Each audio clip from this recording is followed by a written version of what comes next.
Hey, good afternoon, everyone, and welcome to the Cumberland County Board of Commissioners regular agenda session for December the 9th, 2021. Welcome to everybody. Glad to see the commissioners. So I'll call it to order and ask Commissioner Jeanette Council to give us the invocation and the pledge.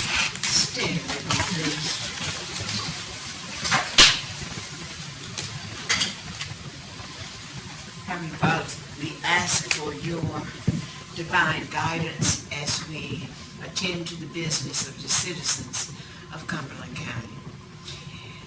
Let us look at the agenda and all the items with clean minds and clear hearts. Amen. Amen. I pledge allegiance to the flag of the United States of America and to the republic for which it stands, one nation, under God, indivisible, with liberty and justice for all.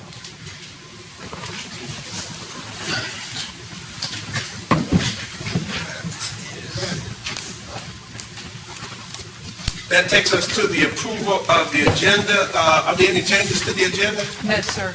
All right, I'll call for a motion to approve the agenda. Motion to approve. And a second? Second.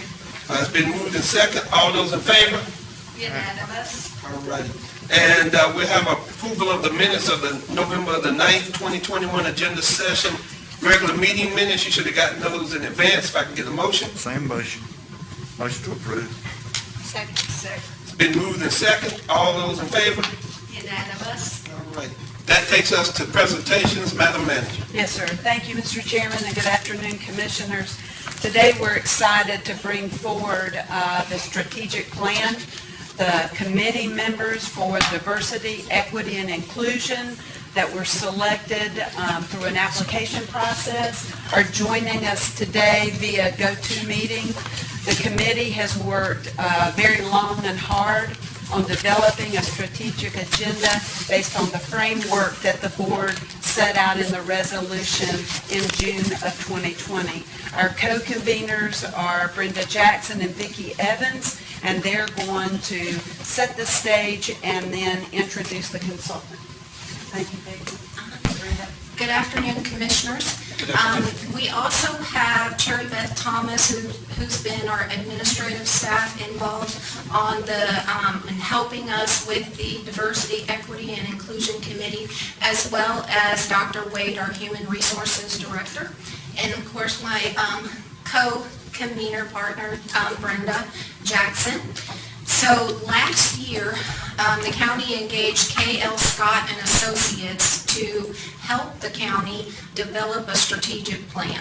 And as the county manager stated, they're here today to present the strategic plan. You do have the draft document in front of you, and the reason it's in draft is because you haven't approved it yet. So we would like you to review the document. Within the document, we do have statements from our DEI-AC members, Diversity, Equity, and Inclusion Advisory Committee members within the document. They've stated why they wanted to be included in the DEI initiative. And so we can put the presentation up there now, and we have John Reed, Keith Scott, and Tanya from K.L. Scott and Associates. They're going to present. So as they present, the first page that they're going to present is page 16. Because the pages in the beginning of the document are items that you're already familiar with. So page 16 starts with like the meat of the strategic plan.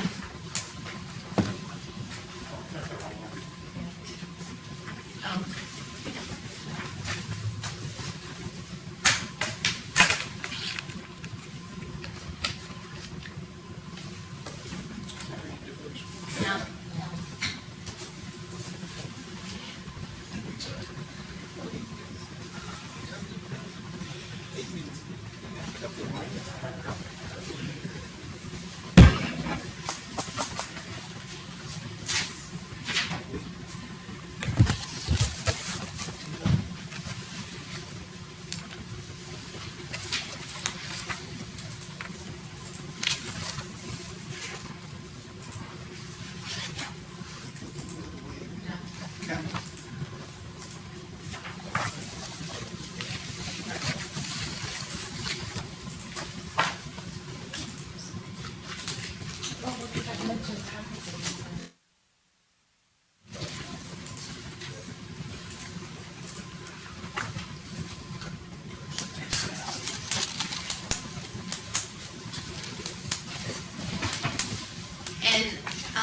Members, I have failed to mention that Typo is also a member of the DEI Advisory Committee as well.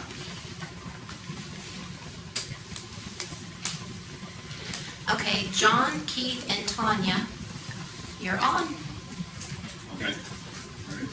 Well, thank you. We'd like to thank everyone here for the opportunity to work with you on this very important mission. We've been engaged with the committee since largely the beginning of the year 2021, and collaboratively we've come up with I think a very strong strategic plan that's actionable. It can move the needle for the county. So, in summary, we engaged with Brenda and Mickey and the team, the committee, to really focus on 5 primary areas where it comes to DE&I. And it was internal operations, policy development and execution, community outreach, staff recruitment and retention, and DE&I training. And from that, from our work and our strategic planning process, we were able to derive and come to a conclusion of about 19 initiatives that we really evaluated as a team. We wanted to make sure that those initiatives were poignant to the overall mission of the county and the vision of the county in terms of diversity, equity, and inclusion. From those 19 initiatives, we were able to form one of the largest themes that came out of that is there needs to be a driver, a diversity, equity, inclusion leader to drive all of those initiatives forward over the next 3 years, which we could consider a chief diversity officer. There's various nomenclature of what you want to call that role. But ultimately, it is someone that's responsible for making sure and ensuring that all of those focus areas that you see above you, 1 through 5, are executed properly. And so this was based on our analysis, data-driven analysis of what we've seen that works with peer municipalities, states, and across the board, and also in the private sector. You can go to the next page. You can go into our goals. Okay. All right, so what you'll see here is that Keith mentioned the 19 key initiatives. So each one of those initiatives addresses those 5 focus areas. But you have to have goals, right, to actually meet those initiatives.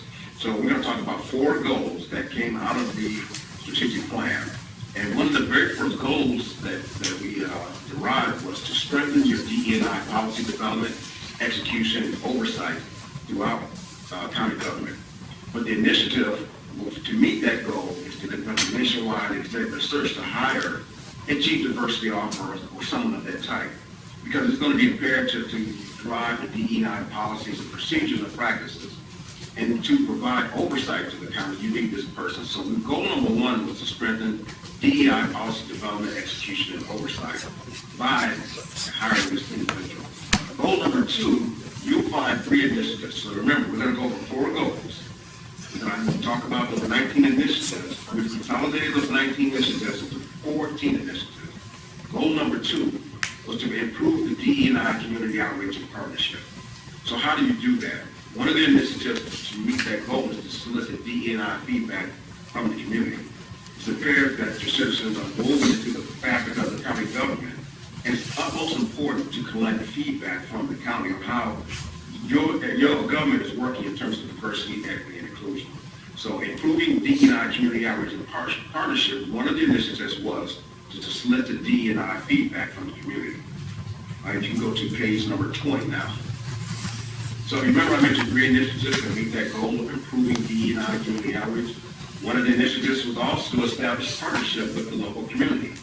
We need to expand the county's outreach capabilities so more residents are informed and included in their local government. So we determined that it's very important that you establish partnerships within the local community. And then another initiative that we're going to look at is to build transparency within county government and local community on DE&I. What we found when we do this sort of work, that It's imperative that you create a public-facing website that provides a data-driven visual overview of the performance and progress of the county's DE&I programs and initiatives. So one of the initiatives is to build transparency by creating a public-facing website such that then everyone can be aware of how are you tracking along those goals and initiatives. Now we can go to page, the next, right? So another goal 3, we found that we want to ensure that employee equity within staff, representation, compensation, promotion opportunities, really to foster and create an inclusive workplace. And in order to do that, we have to look over various streams. And we were talking about building out policy. Oftentimes, policy is driven through bias. So one of the things that we wanted to capture is, how do we promote DE&I throughout the workplace? So looking at some areas of focus, we want to make sure that the internal stakeholders and external stakeholders are aware of any community outreach programs, any economic impact that our work here as a committee and the county is driving the needle forward, so that there's equity and economic opportunity within the county itself, that the quality of life of the citizens of the county is viewed equitably, and that there are no things like food deserts and access to health care and things like that are driven into the plan. So any improvement on those things, that we want the county to make sure that we have that internal promotion, that the community is doing great work, and that is impacting not just how the workforce is doing and performing, but as you're also seeing the results out there in the community. So then, initiative number 2 is provide continuous DE&I training for county employees. So we look at this 2 ways: your existing staff being trained, and any new staff coming in also being trained, so that you have continuous fostering of an equitable and inclusive climate, and really interwoven that into your employee performance measures as well. Ensure that diversity and representation are at the hiring table. Quite often, individuals want to see that they have opportunities with the potential employer because they are represented at the hiring table. So one of the initiatives that we're going to make sure that we move forward with is making sure that there is diversity in the panel during the hiring process, so that all groups are represented from the point of finding a potential talented recruit to the point that they're hired and onboarded. And then looking at promoting the spirit of belonging throughout the county to support the creation of employee resource groups, so that when employees are on board and they're working with their colleagues, that they're able to have safe conversations where there's support among each other, and then they're having that feeling of belonging. ERGs are very important in terms of being able to establish a support system for underrepresented individuals and communities. So going to the next one. Looking at goal 3.5 is recognize the stewards that drive DE&I throughout the county workforce. Acknowledgement is very key. So we want to reward those individuals, give them recognition, and establish a recognition program that's part of their employee evaluation program as they promote DE&I throughout the workforce of the county. It's not enough to just say that you're working towards diversity, but really adding some substance through promotion activities and having that interwoven into the promotion process and evaluation process. So we want to recognize those individuals that are taking it upon themselves to drive this forward. And then 3.6, identify and eliminate any pay disparities that's based on race, gender, disabilities, and so forth. Without looking at your policies through a DE&I lens, bias is ultimately going to find itself in policy development and execution. You'll find that individuals will hire like individuals, and that's not looking through the DE&I area. space or lens. So that's what we want to make sure that those channels of bias are not woven into the policy development, and that we want to see that where they are, where in terms of compensation, in terms of promotion activities, it's third in terms of staffing levels.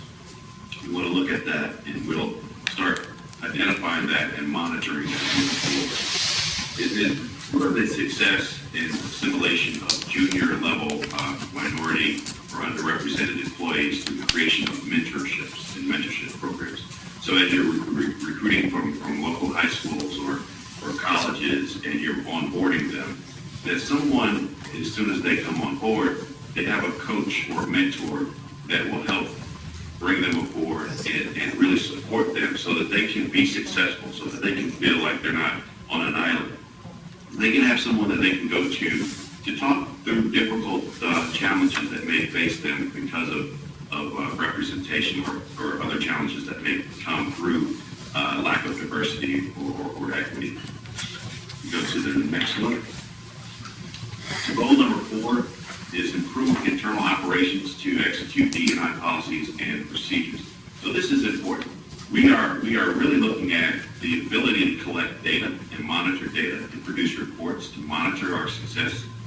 Having data points really impact how we see how programs are working and how they're effective. So we want to be able to have a platform to actually manage the work activities that are related to this DE&I strategic plan. So we've captured KPIs. We're going to, over the 3-year period that we're executing, have a platform that we can monitor the performance from an executive level and also from a staffing level so that the committee and yourself can see the progress that's being made. And that will help you communicate that out to the community in real time. We've seen that you want to be proactive in certain things because certain events happen in the community that can drive a public relations nightmare. But if you have a platform that's capturing data and capturing your activities, you'll be able to respond to that immediately because that's fluid. Events happen. We've seen that over the course of the last 2 years. So 4.2, integrate D&I training curriculum inside of your existing learning management system. We want DE&I training accessible on one platform so that individuals can monitor themselves, can educate themselves, and have access regardless of the technology platform and regardless of where their work space is. We're all remote these days, so instruction, in-person instruction-led curriculum and training is sort of becoming obsolete. But we're looking at this capability of being hybrid, where we're having the D&I curriculum interwoven into your LMS system. And then most importantly, working with the county in our discussions, there are several different human resource management systems across your divisions and offices. We want to consolidate that because we want to make sure that we're comparing our apples to apples, whereas someone in parks and recreations are monitored on the same performance that someone that would be in licensing, permitting, or public safety and other divisions within your county.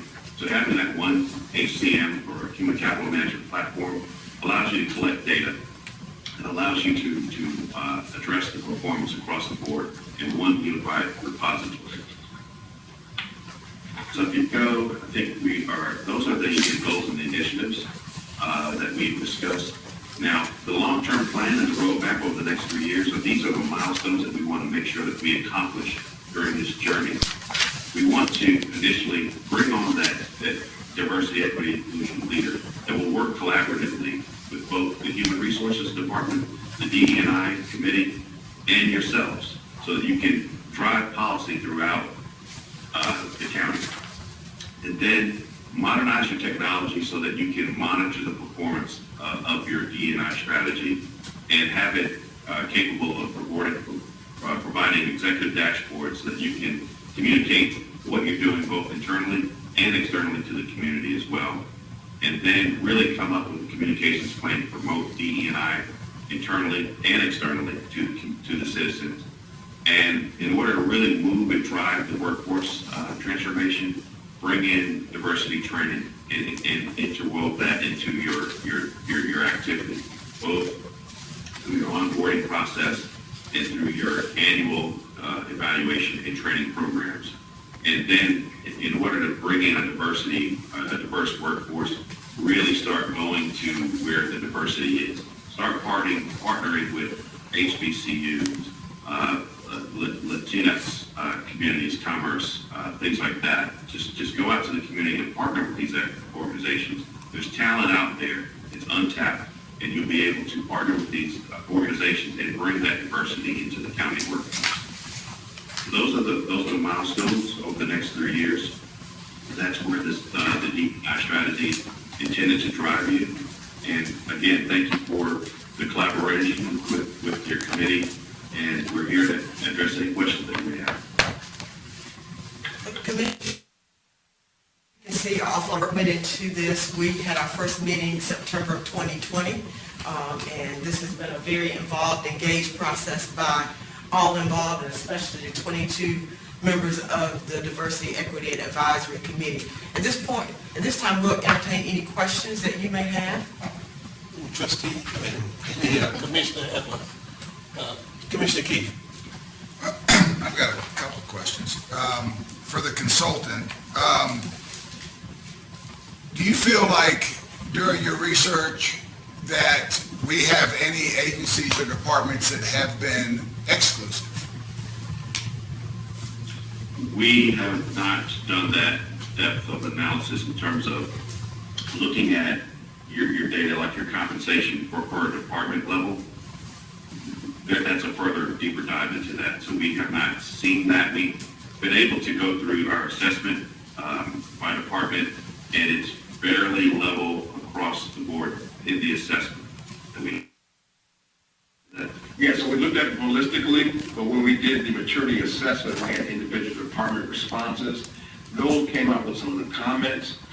So we had some data on some comments within different departments, but it wasn't like one department was more abusive or not as responsive versus another one. Like Keith said, that's another deeper dive that we would have to take.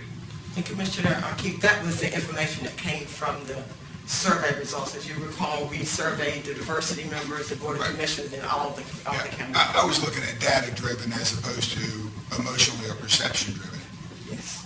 And there doesn't seem to be any data-driven on these, is there? No, because that has to be built. So as you see from some of the goals, that human services, capital, data, dashboards, all of that has to be built. And that's part of the strategic goals Okay. and initiatives. Well, And if I could interject too as well, sir, Commissioner. yes. We are, so there's things like compensation and classification studies. That wasn't part of the scope. That a compensation and classification study will allow us to dig deep into the pay scales and the pay data that will kind of reveal any pay inequities that you have in the county. That wasn't part of the scope, but that is a part of a recommendation that we do a deeper dive in that area to make sure that, pay is equitable. Without moving to that analysis, we would not be able to assess that particular. And one thing that we did was we looked at it from a qualitative standpoint and a quantitative standpoint. So when we did this maturity assessment, we initially looked at the leaders and the members of the committee.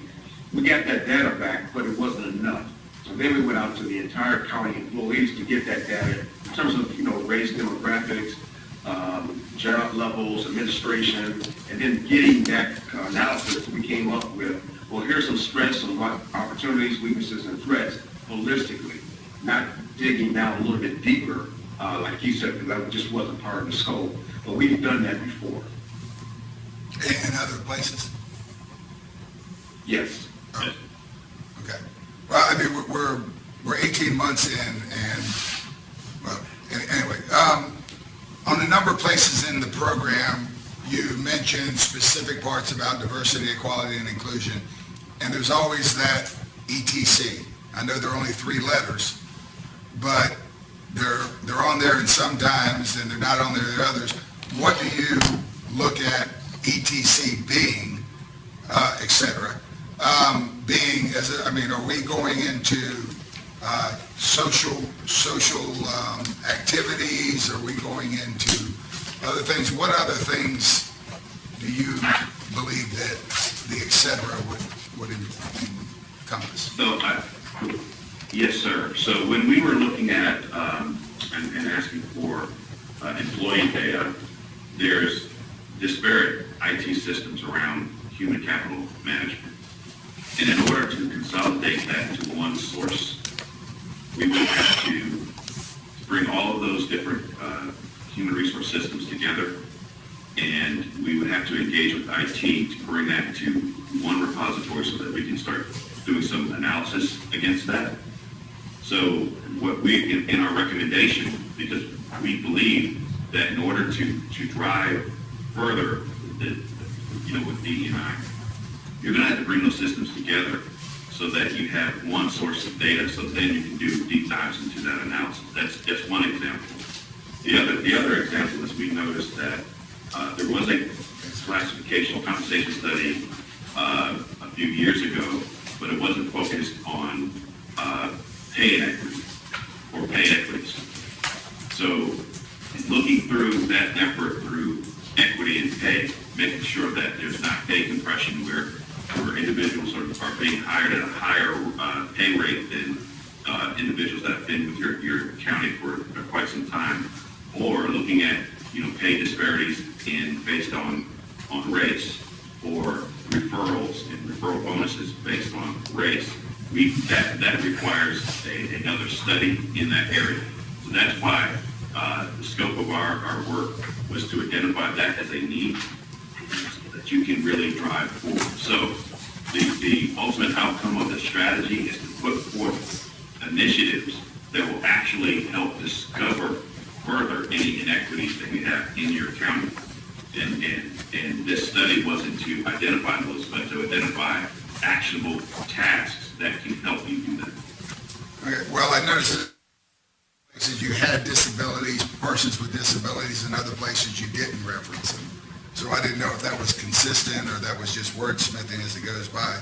I was more concerned on the et cetera part, whether you're looking at people who are involved in social programs, or people, should that come into play whenever you're looking at employment, whatever they may be. So the last thing I had more, but I'll cut it back. When they originally came to us, as the DEI specifically had a discussion with one of the heads, that you missed a major point in here, and the major point is our appointed boards. And there is no reference to our appointed boards in there for diversity, equity, and inclusion on anything. And there should not, if you're looking for representation, it can't just be with the staff. I mean, we do it as an elected body, with our boards and the staffs that advise us, but we completely missed that. Was there a reason that we felt like that wasn't important? We focused on the staff because that was part of the scope of staff recruitment and retention. And that was focus area number 4, and that's where our focus was. So you do not believe that boards and commissions are important to have this same program? No, I don't disagree with you there, but we were contracted to focus on the staff recruitment and retention, and that's where our focus was. Now we can look further outside of that scope to look at other bodies and other entities for sure, but we were contracted to look at the staff. Well, in conclusion, I will say, and I apologize if they were hard questions for you, but I'm very proud of our county and the inclusiveness that we have and the diversity that we have with our staff. And we try to do it, the diversity we have on our elected body, and do it. And if the goal is here is everyone should be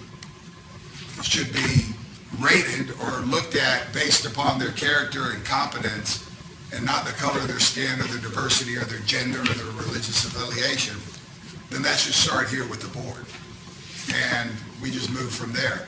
But Those are just my comments. Thank you. Anybody else have any comments? I have one. I'll just take you to page 24. And I know we were talking about equity and inclusion, but actually I think, and maybe just do it wherever we do it, the initiative 3.7, ensuring success and assimilation of junior level minority employees through the creation of a mentorship program. The minority part, I think that I would like to see every junior employee who gets there to possibly be able to get a mentor as opposed to just a minority one. So if the board doesn't have any problem with that, or if y'all think that I missed that, but I just think that would be good for everybody. And we actually agree with that. Okay. In fact, the initiatives that we do are not just based on race. So we look at a variety of factors, not just race, but disability, religious affiliation, sexual orientation, age, and gender, ethnicity. So we were key and actually firm on trying to make it a more inclusive workplace, not just for minorities. Because that's why we initially talked about what do the terms mean. So we started off by defining what those terms are and then making it more inclusive. So not just for minorities, because that's a misnomer, if you will, if you just concentrate on the minority piece only. So that's why we wanted to look at any disparity. And there was a lot of stress from the county, but anything that was more weak than others is what we actually concentrated on. Well, I would, as to the board, on that initiative 3.7, delete the minority behind level employees and just make it for everybody. I think that strengthens our workforce, and if they look through the lens in terms of what we have here, it makes it a much stronger employees all the way around. Everybody agree with that? Okay. Does anybody else have any other questions or comments, commissioners?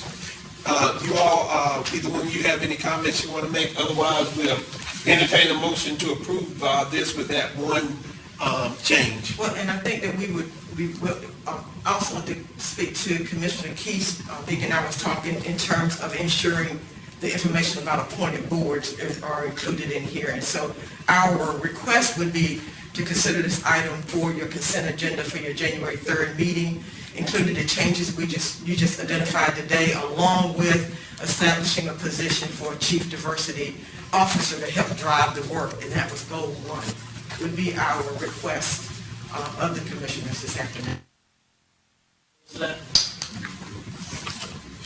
That's what she was talking about. She was going to go back and read it. Well, she don't want to approve it today. She wants to bring it back. Because we'll revise the We'll make those corrections. And this, so I will pull the motion back, and you all come back to the, to that. I guess I'd ask the question. We're requesting, will we restate it? Yeah, I need to know their request, because I'm trying to figure out if you're going to be here. So that's my other question now. Are you going to keep working on this? Because that might be the new diversity also, whatever, but, you know, you get ready to leave here, you can't leave in the middle of a project. That's just the way it goes. So that was, you know. Dr. Wade and I've been working on the transition plan for December 31st. We're glad to have him on board. So we will make the changes as stated today, the change being 3.7, including, the other change is including information about appointed boards, and we would request to bring those revisions back to you as a consent item agenda, including establishing a position for a chief operating officer. Well, So those revisions will be made before. And I guess I would ask the question, and as to Commissioner Keith, is template for management to go forth in terms of staff, as whether that's our duty, and whether this just allows you to look through the lens so that when we get ready to appoint boards and commissions, we should have this. That's what I'm trying to see, whether we really need to delay it to add boards and commissions, because this is more to staff than to this board here, Madam Manager. Yes, sir. I think if the board's prepared to adopt to move this forward to the December 20th meeting, we're fine with that. This is a lot of information, and we weren't trying to push the board if you needed more time. But we're fine. We're anxious to get moving forward to the next step. And I think the boards and commission is, that whole structure needs to be looked at anyway, but it be looked through this lens. So I guess I would renew my motion to, who had the motion? Did somebody make a motion to approve it? You said wait. You want a motion? Yes. Okay, let me make sure I got it straight. Keep it upgrade officer. And this with that one change. With this minor change here, the chief operating officer for DE and I will move the rest of the motion to the December 20th meeting to make it a live document. Is there a second? Second. It's been moved and second. You got a question, Mr. Gage? I'll be voting against the motion because of the boards and commissions, because I believe that they are the liaison between us and the public, and to do this all with the staff and not include the boards and commissions that report to us and advise us as the board, which we are the top of the chain here, then I think that we're missing an opportunity, and quite frankly, I don't think it'll ever get done. So I'm going to be voting against it. Well, I think it'll get done. We'll put it on the agenda to make sure that, and so it'll come back, because we've talked about the boards and commission, even how to appoint to the boards and commission for how long? Commissioner Council, would you like to talk about how we did that 5 years ago? Oh, Lord have mercy. Yes, we had a presentation 5 years ago. No. Okay, see, there you go. No, Commissioner Council and I did it together, and it got sidetracked, and it's never happened again. So I'll be voting against this. I'll be voting against it on Monday night, too. And Mr. Chairman, for the record, for the clerk, the minor change is, as I understand, to remove the reference to minority employees and make initiative 3.7 on page 24 applicable to all employees. Is that correct? Yeah, all those junior employees that come on here. Well, I mean, if you take out minority, it means all employees. That is. If you just take out minority, it just means, it's my intent to include all that, but if you take out minority, that's everybody. That's employees. Junior level employees that are hired. All those in favor? Voting in favor, Commissioners Council, Stewart, Adams, Chairman Adams, and Lancaster voting in opposition. And I want to thank you all for the amount of work that you all put in there, and to Keith and John for this ability. I think it moves forward, and hopefully it becomes a living document and just doesn't sit on somebody's shelf. Too often with government, we'll do something and do a study, and it'll sit on the shelf. So we challenge, and whether you hear Ms. Jackson or Vicky, whichever, that this keeps moving and it doesn't die, but this is some tremendous work. So we want to thank all the committee members. It wasn't just you all. We knew you all did it, but all the committee members who gave up their time and energy, efforts. And I will tell you, I like some of the comments of those, as you look through this, I think each one of these members had some kind of comment in here, and I read each one of them, and I thought they were tremendous as to why they wanted to serve on this committee. So thank you so very much. Thank you. All righty. Okay, thank you, guys. We appreciate the work with you guys. Thank you. This takes us to the audit, Madam Manager. Yes, sir. I'm going to have Mrs. Evans stay at the podium for a presentation on the fiscal year 21 audit results, and we also have a representative from Elliott Davis. Good afternoon again, Commissioners. Jamie Crampton, who's a CPA and manager with Elliott Davis, is here to present the audit results, and once he finishes, then I'll cover some of the fund financial results at a high level. That was included in your packet, but you also have the presentations at your place at the table. Jamie?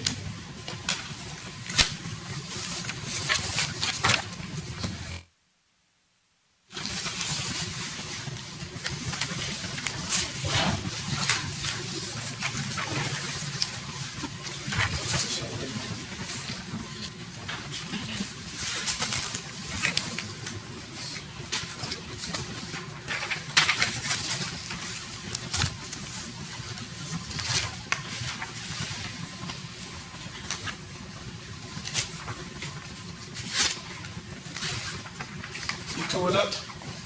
Already?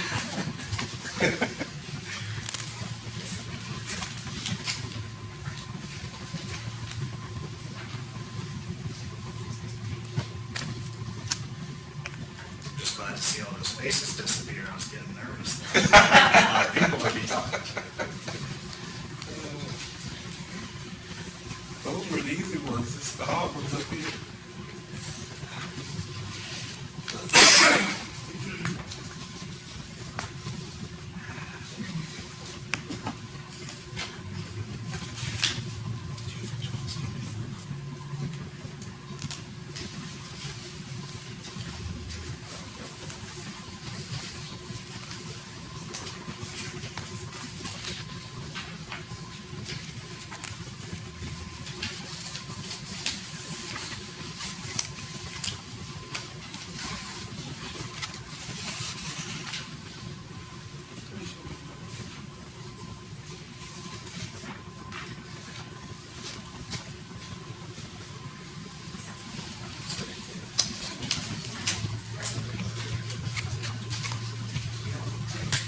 All right.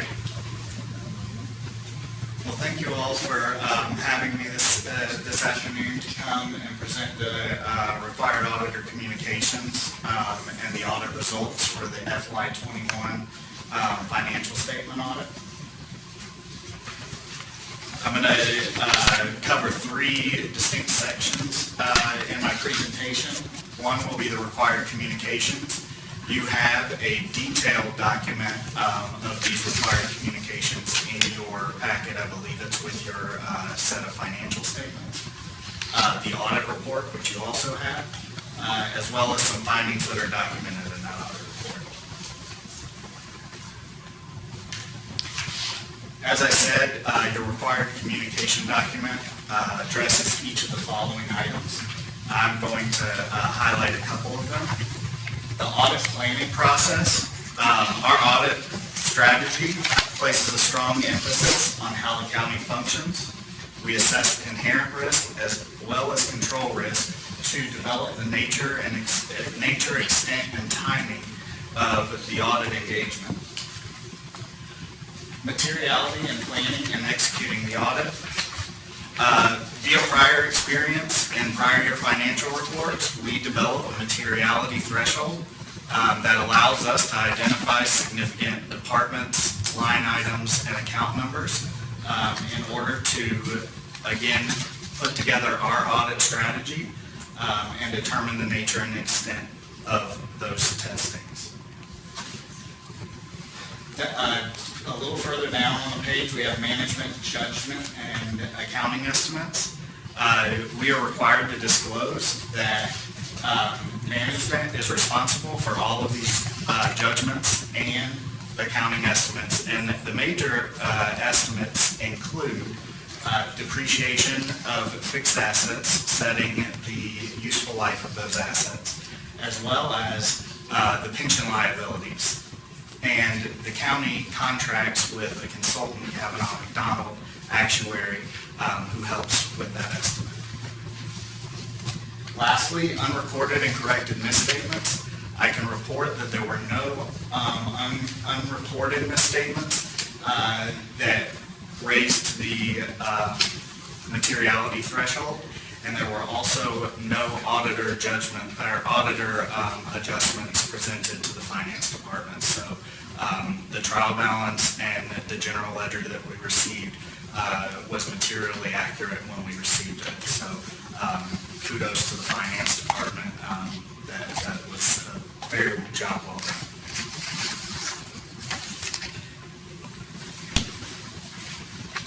As part of our audit, we received representations from management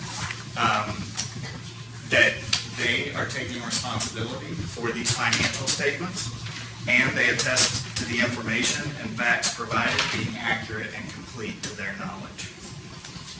The next 5 items are issues that we would be required to report to the board should we encounter them during our audit. Disagreements with management, consultation with other accountants, significant issues discussed with management, difficulties encountered during the audit, and significant deficiencies and material weakness. I'm glad to say that the first four, there were none. Significant deficiencies were identified during our audit, and I will detail those shortly.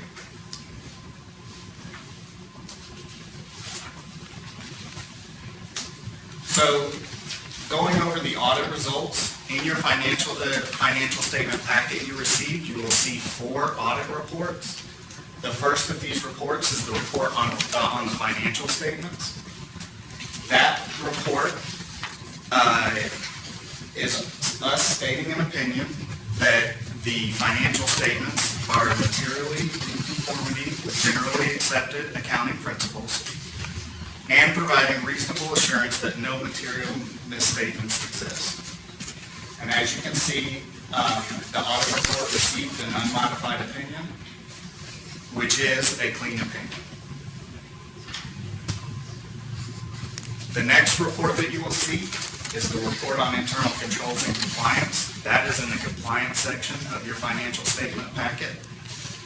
This is to report any internal control deficiencies or compliance or non-compliance with laws and regulations as it pertains to the financial statements. Again, this report has an unmodified opinion, and there were no internal controls or non-compliance to report on the financial statement side. The last 2 reports you see will be your federal and state compliance reports.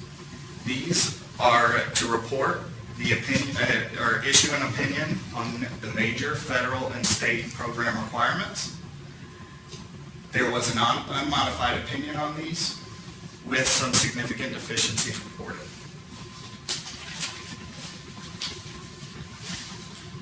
So as I mentioned, there were 3 findings under federal and state awards. Each of these had to do with the eligibility process for the 3 programs listed here. I will start off by saying that when these items were identified, DSS was notified and was able to provide additional documentation to support the eligibility of the individuals receiving benefits. So there were no ineligible benefits received, and there were no question costs as part of these findings. I have a couple of notes as far as either of these, the 3 of these findings, if you want to hear those, and if not, we can move on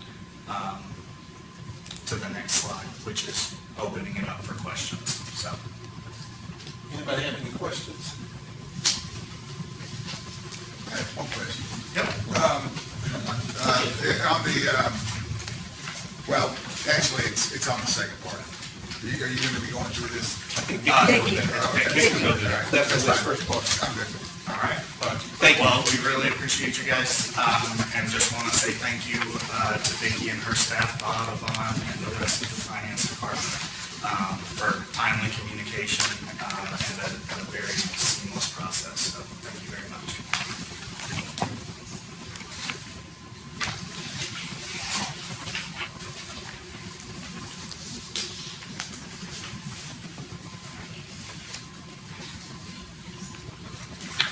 Okay, thank you, Jamie. And Denia is going to be pulling up the fund financial statement part of the presentation, which is also at the table. So Jamie started. I do want to mention additional names as those who contributed so much time and work into completing the audit.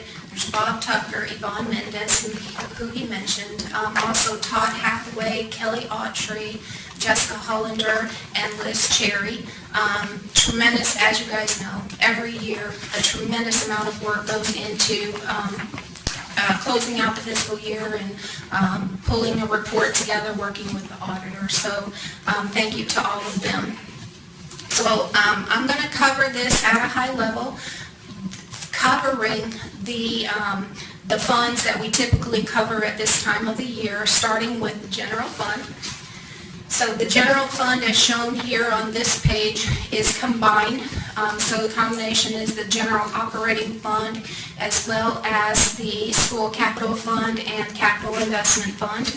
We had a fund balance increase during fiscal year 21 of $62.77 million, ending June 30th with a fund balance of $234.9 million. And a couple slides later, I'll go into what contributed to those increases. Of total fund balance, $110.3 million was unassigned, and that amount represents 34.62% of fiscal year 2021 expenditures. We have a 10% fund balance requirement by policy. And the percentage is? 34.62. But remember, a big part of this is the capital investment fund and the school funds. She's gonna get me there. She's gonna get you to the general fund. Okay, so on the general operating fund, the fund balance increased in this fund by $35 million, ending with a total fund balance of $162 million. And that change included revenues that came in over budget, including ad valorem taxes, real and personal, by $7.2 million. Sales tax, remember we had told you throughout the year, our sales tax is really doing good, above budget, $13 million above, and ABC revenues, $1.9 million above. That's all those houses that went up in cost, huh? Some of those ad valorem, go ahead. That's all that shocking. Yeah. And so then opposite of that, another contribution to fund balance was that expenditures came in below budget. And as we've been reporting for the past couple of years, our personnel costs have been under budget. They were $15 million under budget. So again, we continue to face staff retention and recruitment concerns. The school capital fund came in under budget by $2.3 million with a fund balance of $11.3 million. Again, this is a sales tax. What came in above budget in that fund. Within the capital investment fund, there was an increase by about $25 million with a ending fund balance of $61.3 million. As you'll recall, during fiscal year 2021, we did the financing of the EOC capital project and the FTCC Fire Training Center. So a portion of the $25 million has the $10 million that will be payable to FTCC once we receive invoices from them on that capital project, and also on the EOC capital project. With the debt issuance, we paid back the capital investment fund $6 million.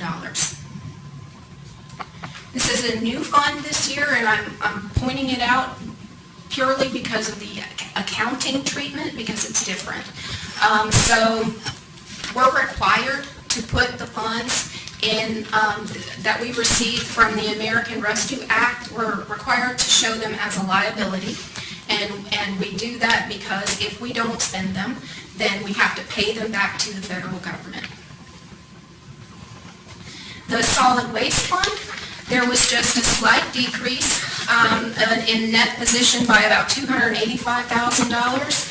And this slide, just broadly, it's a combination of the operating fund as well as 3 capital project funds that they have in process. Within the group health insurance fund, during fiscal year 21, again, slight decrease, $281,000 to the fund. The claims, pharmacy, and wellness clinic costs were closer to budget this year than they were in previous years, and fund balance remains strong in the fund at $8.7 million. Other post-employment benefits in the Irrevocable Trust Fund. This is a trust fund that we established in fiscal year 20, And we started with a $1 million contribution. We added another $1 million in '21, and we're budgeted to add another $1 million in '22. This fund will help us offset future cost of retiree health insurance. And so that's my broad overview. Any questions? I'll be happy to answer. I didn't understand the solid waste fund, why it was distributed. Between budget and actual. And I try to make a little note here. It's a way to report fund accounting. The budgetary amount includes the operating budget for fiscal year '21 and the life of the project of the capital funds, of the capital project funds.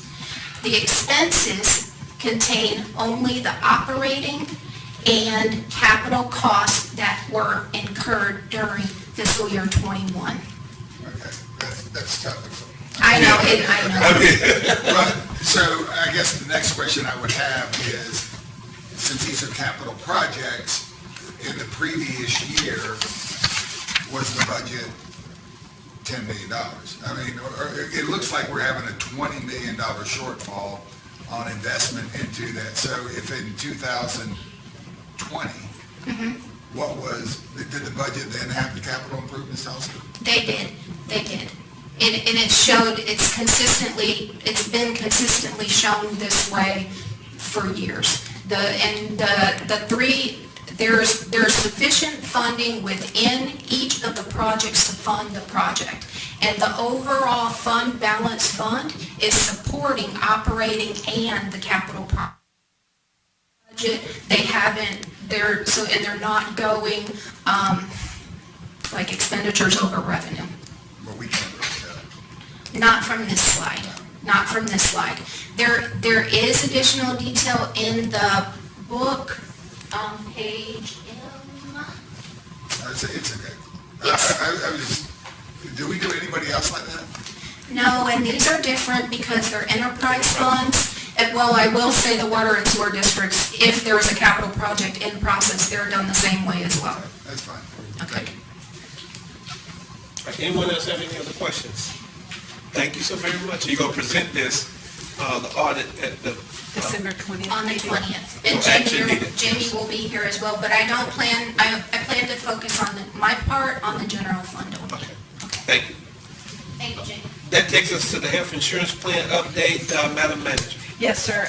Over the last couple of months, we've been sharing with the board under the monthly reports that our insurance monthly claims are significantly higher than they've been for the same months in the prior years. And we thought it would be prudent to have Kevin Quinn with USI kind of talk with the board today about some of the reasons behind the increases today. And so Kevin is with us via GoToMeeting. Welcome, Kevin. Thank you, Amy, and I thank the board and the benefits team for having me on today. Give me a few minutes to do a high-level review.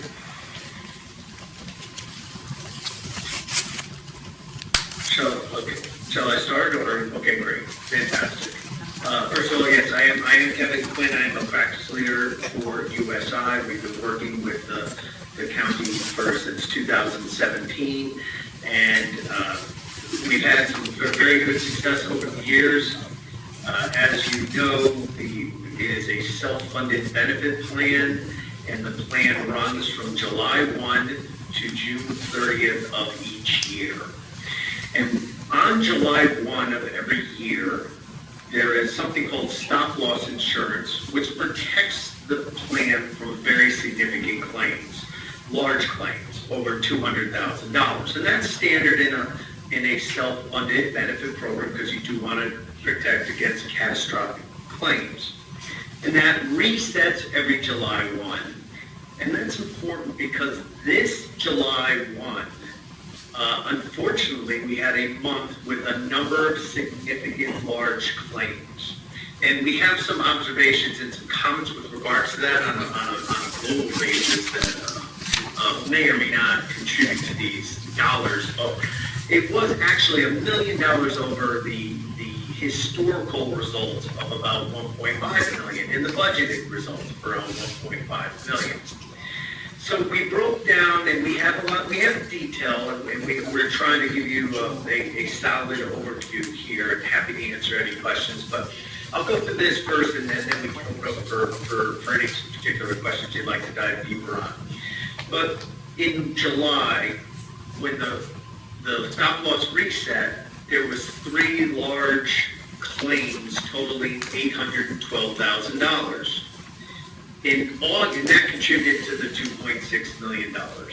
In August, we had 5 new claims that were all in excess of $100,000. That totaled $926,000. September, we had 1 large claim of $134,000. And good news, at least in October, there were no new claims, but there were 6 continuing large claims of $100,000 or more. And the good news was that October, and we'll show you a graph in a minute, leveled out to a little below what our regular budgeted numbers were. And on an ongoing basis, what we do, we'll be regularly with the benefits team creating a monthly dashboard, which I'll illustrate in a few minutes, and to meet with the Cumberland team to also provide our guidance, our observations, and any trends that we're seeing that we need to watch closely at. And at the moment, it's too early to provide a July 1, 2022 forecast. We do want the claims data through December 31st to give better projections for you generally for our annual March meeting that we've done every year. But we do that when we get the data through December 31. Can I ask a question before we move forward from that? Sure.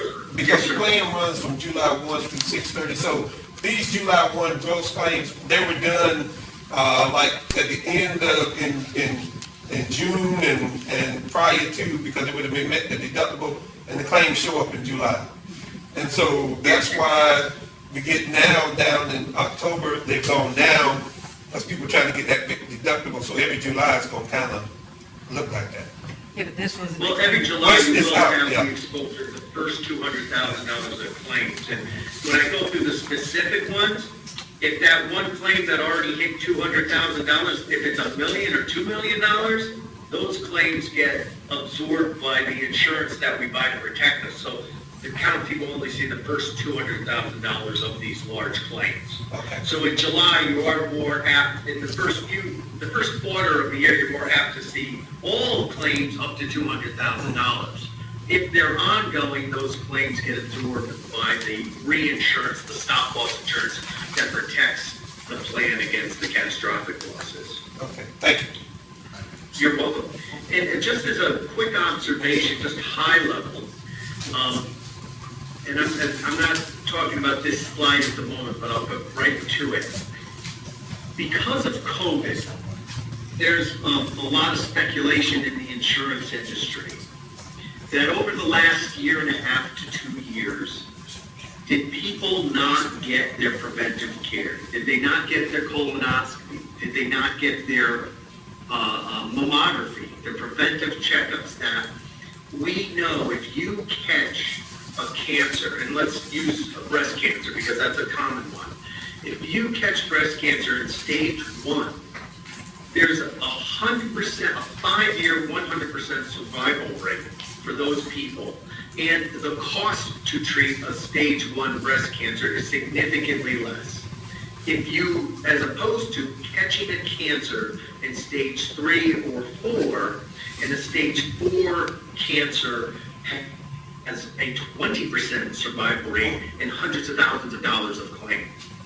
And the insurance world has been saying that, and we're maybe seeing some of that with you. You don't know specifically unless we go interview every single one of those people. Did you get your preventive checkups in the last 2 years?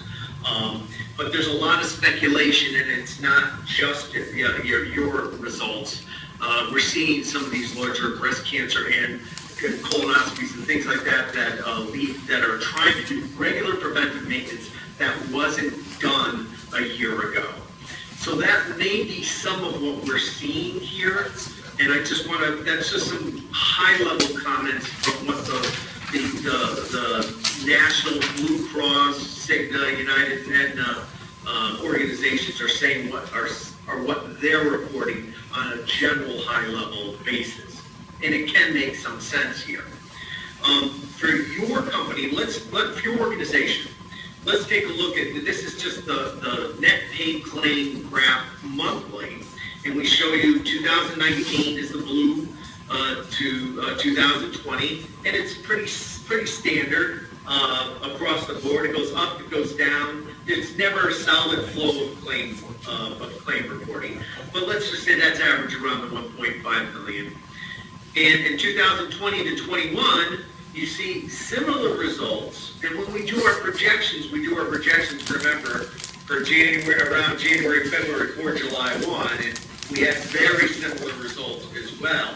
There was a little bit of an uptick in March and April, and maybe that was people getting back to the doctors as well. And then July 1 of this year, you see our almost $2.6 million in claims, but you notice that the average monthly number goes down, right down to our average level. So my comment here is, when we saw this, we too were concerned. It is a big number, and if you annualize this result, it doesn't look very good as well.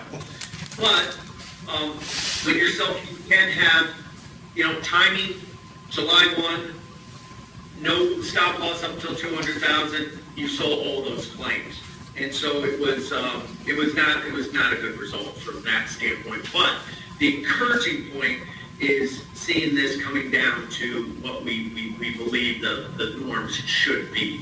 And each month we will meet at the end of the month for the prior month on a rolling 12-month basis, like we're doing here. Not with the whole board, but we'd be happy to meet with the board as much as possible. We regularly meet with Vicki and the team to make observations with regards to what we see here. Do those lines make sense for the board? I just want to make sure everybody just sees how that came down. Yes. Yep. Okay. Now, this is a busy slide. I hope you all get it. And the first column is the last year actual what happened. Our net paid claims are all claims up to the stop loss protection of 18 million plus administrative fees. And then something called FIE, which are our fully insured equivalent rates. It's what we're budgeting for using claims, stop loss, administrative costs, and that really comes your COBRA rates. This year, if we annualize those first few months, it really doesn't look great. It comes out to 24 million versus 18 million of claims, so it's over $6 million more than budget. We really do not think that that's going to be your result. That's just simply an annualizations of numbers. Do not want to alarm you with this. And each month you'll see this will come down as we use the next month's projection, because you're only using a short period of time to annualize. This becomes more powerful to renewal and very, very accurate, and this is what we've used over the years. The place where we see the biggest jump here is if you go down to the large claims. We had 6 large claims over 200,000 last year, and we already have 5 large claims. And here's the large claims summary. And again, I want to repeat that. Last year, for the whole year, we had 6 large claims. And we looked at this, I don't know if whoever was on the board last year, you average about 5 to 6 $200,000 claims over the last 5 or 6 year period of time. 1 year you had 8, 1 year you had 3, 1 year you had 5, 1 year you had 7. It averages around 5 or 6 or 7, right around that 5 or 6 number. This year, and again, could be because of the COVID and people not getting treated where they should have been treated. We had 5. We have a number of claims already at $200,000. So what we do, and you may find this interesting, we're tracking each month what was paid. And it's also trying to help us to track, are these claims emerging or are they going away? So you are going to have health claims. We know you're going to have health claims. The question is how many large health claims do we track at 50% of the $200,000 mark, so anything that's over $100,000. So as you can see, in July, you had those 3 large claimants. In August, you had 1, 2, 3, you had the first one that is the $320,000, and then we had 5 more $100,000 claims. But then if you look at the next month or two, certainly the first claim is a large ongoing claim. But note that the county's not going to pay any more than $200,000 during this plan year.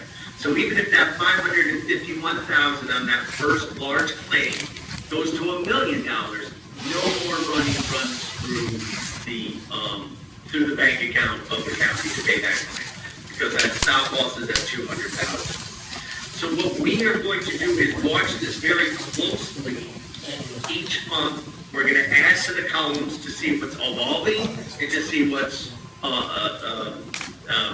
resolved itself.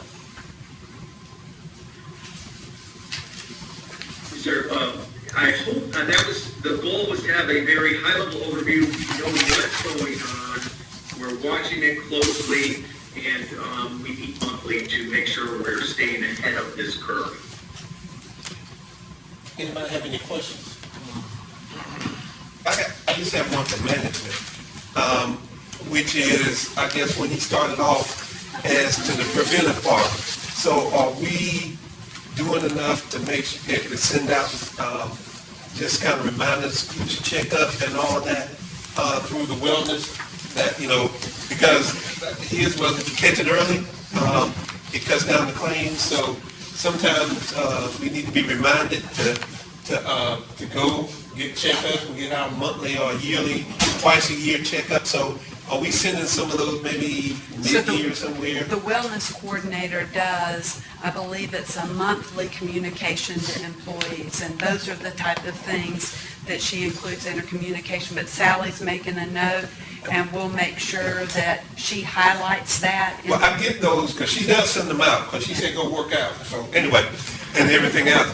But we might need to bold that, maybe this time of year you might need to get checked up. Yes, sir. But wellness does good because I get all of those things that come out. And makes me feel bad sometimes. But anyway, they do an excellent job.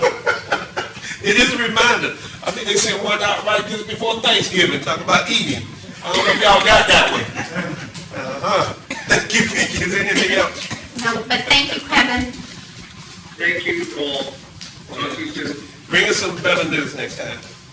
Okay, thank you. That was our presentations, and that will take us to the consideration of agenda items. The first one is a proposal of a regional workforce agency.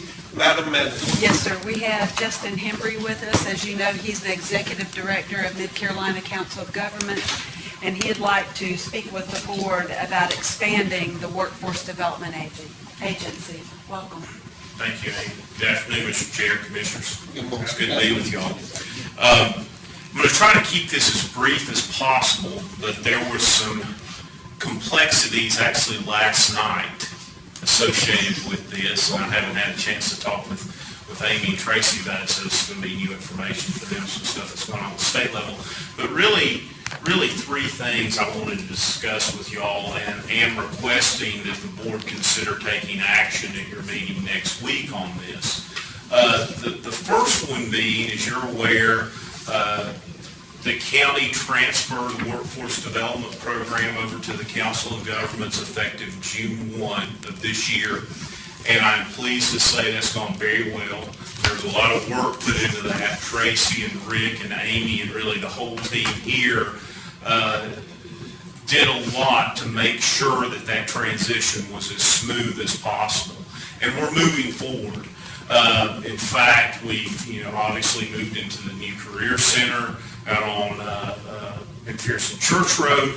we're engaging in some projects and partnerships with Fayetteville Tech and other partners in the community, and really trying to identify ways that we can get out of that brick and mortar building more into the communities to meet the folks where they are. And we're kind of modeling what some of our partners are doing with that. We're also moving forward with, in fact, it closes tomorrow, but we've advertised and have been recruiting for a director of workforce and talent development. So we hope to be conducting those interviews, and I've reached out to the managers and economic developers to assist in that selection process as we move forward with that, hopefully having someone on board in January, February timeframe, depending on how long the interviews take. So we're moving forward on a local level, and I think one thing that has done is it has spurred the interest, and it did quite a while ago, of your colleagues and our member governments of Sampson and Harnett County. I think when y'all put the trust in us to manage and oversee the workforce development program, and we started that process, I immediately started getting questions from the county commissioners in Harnett and Sampson County asking, is this something that the Council of Governments can do? And of course my answer was yes. And they said, well, how soon can you do it? And I said, well, let's get our legs under us with Cumberland County first before I really commit to that. Well, those conversations have continued, and along with that conversation, there has been a discussion around Triangle South Workforce Development Board, which includes Harnett and Sampson counties and also includes Lee and Chatham County.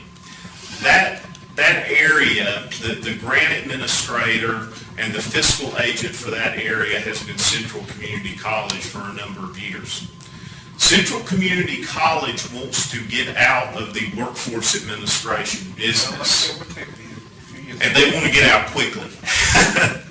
So those conversations were very timely. When Harnett and Sampson started talking to us about potentially doing this, and then them hearing that they had the full support of the community college moving forward. To be honest with you, one of the things that I was concerned about in terms of being too aggressive with the workforce programs in those two counties was I didn't want to step on Central's toes. I didn't want to think that it was some sort of power grab that we were trying to build, but they have helped facilitate that. So we had conversations early on with some folks, the folks in Sampson County, with the folks in Harnett County, and then later on, Central Community College came into the conversations. So just this week, on Monday morning, I was at the Harnett County Board of Commissioners meeting, and they took action. They actually adopted a resolution expressing their intent to join a new workforce development area. We're calling it Mid-Carolina Workforce Development Area. That would be a coalition of Harnett, Sampson, and Cumberland County, if the Cumberland County Board agrees to do that. And then that evening at 6 o'clock, I was over in Clinton at the Sampson County Commissioners meeting, and they adopted the same resolution and took the same action. So that's item number two. Number one was kind of what we're doing with workforce development. Number two, what we're doing, hopefully from a regional perspective, and kind of what I'm asking y'all to consider in terms of taking action. And really the action, there's no formal, like I said, they had a resolution, and I shared one with Tracy and Rick early on in this, and admittedly so, I'm not a resolution writer. I don't think I would have ever made it through law school.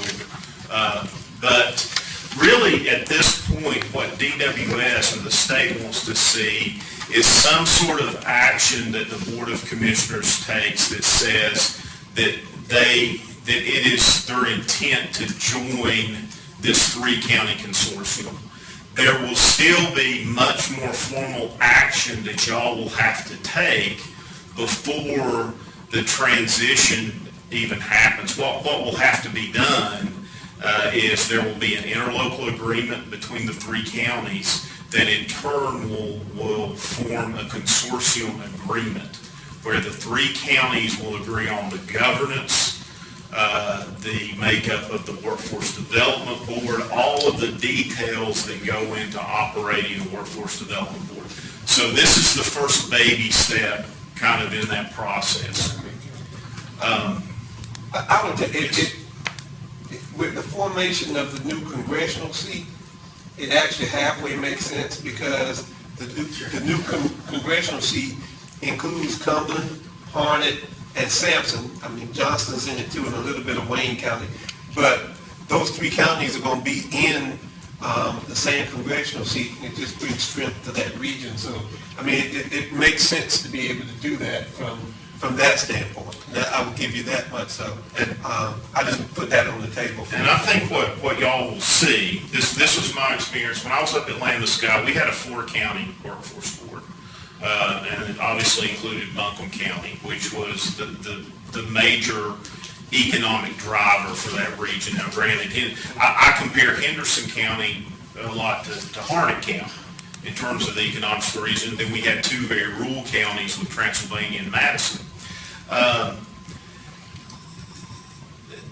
Having a 4-county region really allowed for some pretty unique partnerships between urban and rural, large and small business. Here you've got the dynamic of Fort Bragg exiting military, joining the workforce, defense contractors and other businesses looking for employees.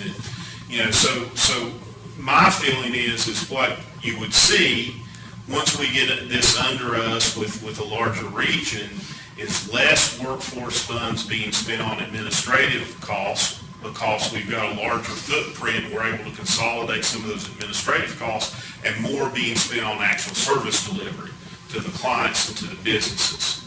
As your board, what did your board, what was? Our board is in favor, and again, we've not asked for any formal action yet, but there's been a consensus there. Now that brings up the third item that I wanted to mention that I mentioned just a minute ago, Chairman Adams, when you said, it kind of makes sense with the new congressional district and how that's working. And this is another argument that I would make that probably this is the right timing for us to be making this change at the local level along with this. There have been some rumblings for probably about a month or 2 months at the state level that the Division of Workforce Solutions, and particularly the North Carolina Workforce Commission, is interested in studying the realignment of workforce development boards in North Carolina. This is nothing new. This comes up about every 10 to 12 years. It's nothing new, and most of the time the purpose behind that is, and y'all have probably heard this before, is to quote-unquote get rid of single county workforce development areas. Your Mecklenburg, Gaston, if this happened, Cumberland wouldn't be in that boat, but to get rid of that. The thing that's kind of concerning about this, and the emails that I got last night was, all along as part of this discussion, we have heard that this is going to be a decision, any sort of realignment, and actually by federal law, any kind of realignment has to have the support of local elected officials. But we have heard there's going to be a robust public input. We want to hear from local workforce boards, COGS, economic development entities. And the message that I've sent is not only do I support, I applaud the State Workforce Commission in trying to align economic development better with workforce development. But the approach that's being taken is we're going to look at how many are there? 8 prosperity zones? There's these 8 prosperity zones across the state that have absolutely nothing in common other than there were boundaries drawn on a map. There's no administrative functions internally. So what our concern is they're going to pull those out and say we're going to have 8 workforce boards. Now the reason I say the timing is good with this is if we move forward with a merger, that's going to put us in a much better, they're seeing that we on the local level are already moving towards where the state wants us to go in these 3 counties. So There are a lot of my other colleagues across the state that I know were up all night last night worried about this. And I said, well, I'm kind of worried about it, but not as much as they are because we're already moving in this direction, I think. So Commissioner, you've heard the presentation. I guess it would be a motion with the intent to form this, bringing back the necessary documents and the MOU and then governance. Yes, Is sir. there a motion for that? Motion to approve. Second. Second. It's been moved and second. All those in favor? That is unanimous. Thank you. Thank you all. Justin, you're doing a great job. Hey, I appreciate it all. All right. This is a resolution designating county plant review officers, Madam Manager. Yes, sir. I'm going to ask Ross Howard, our Planning and Inspections Director, to come forward.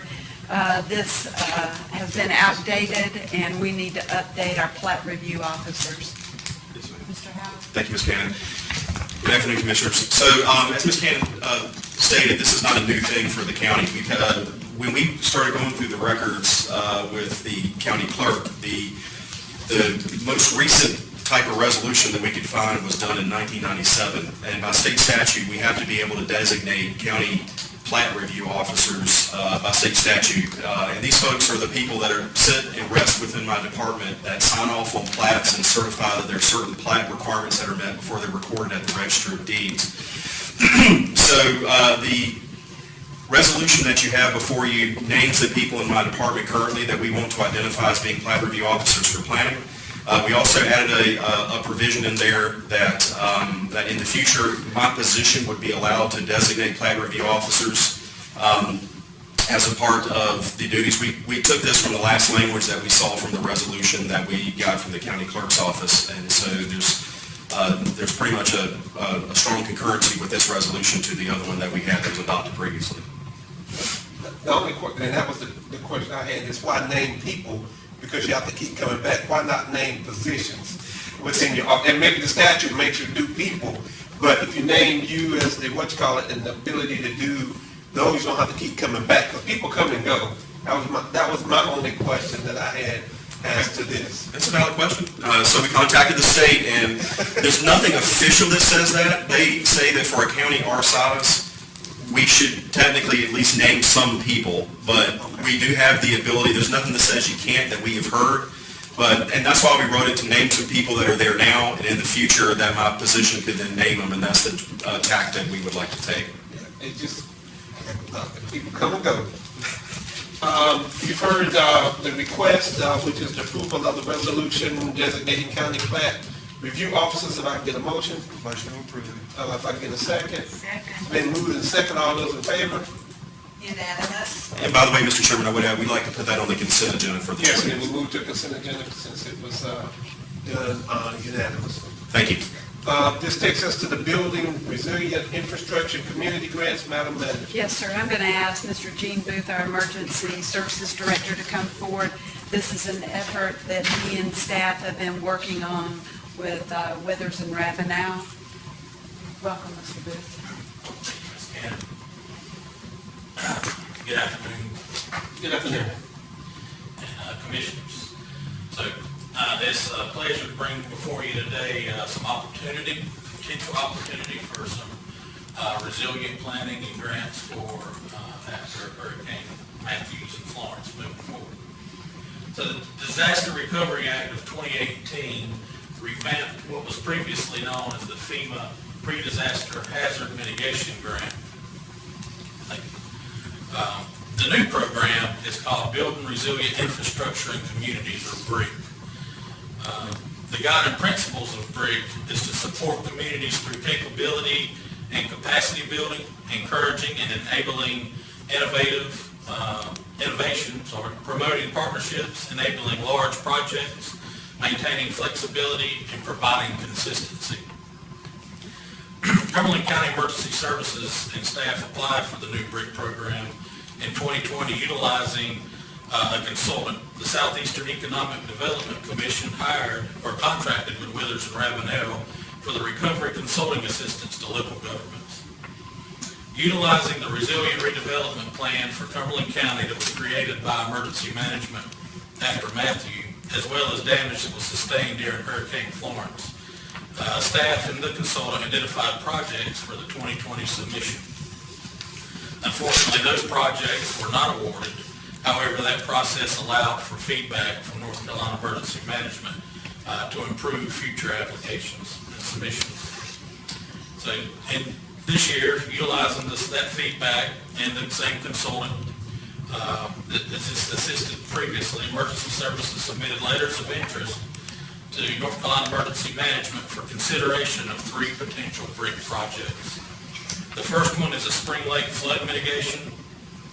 The proposal here is to conduct a flood vulnerability and risk assessment to develop more comprehensive and detailed understanding of the flood risk to its infrastructure, key public services, and historically disadvantaged communities as a basis for developing a strategy for reducing flood losses and disruptions to the town.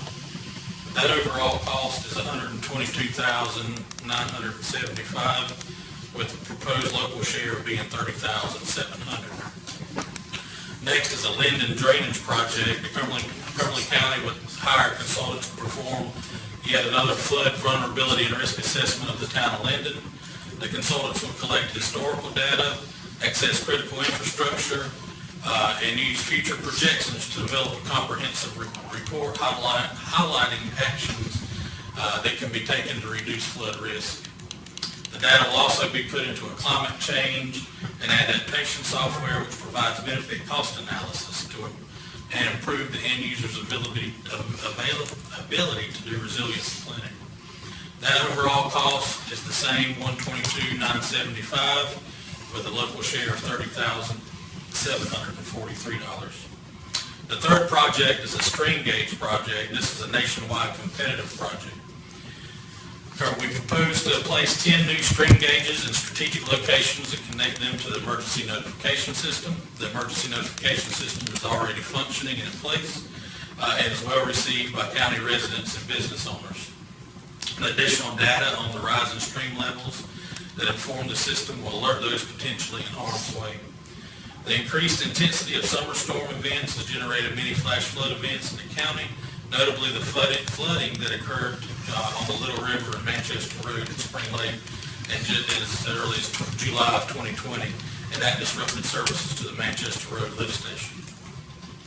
This is a competitive bid that has a little bit different cost share of 70-30, and that's due to North Carolina automatically loses points in the technical evaluation program. North Carolina has received all 3 projects and approved them to be moved forward to submission into the FEMA grant portal.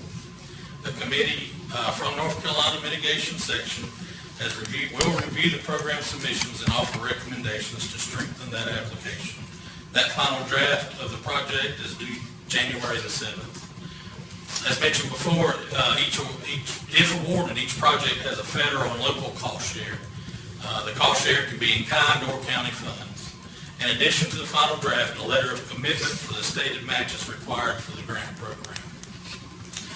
We request the following action be placed on the consent agenda of the December 20th Board of Commissioners meeting and approval for staff to continue with the brick grant application process and agreement to provide the cost share match if the grants are awarded. And I'm available for any questions if you'd like. Any questions? Real quick, I noticed on the sheet from the state that came through on the budget, the city of Fayetteville got a lot of money for stormwater retention, flood mitigation, as did Oak Mills, and I think actually Spring Lake got some.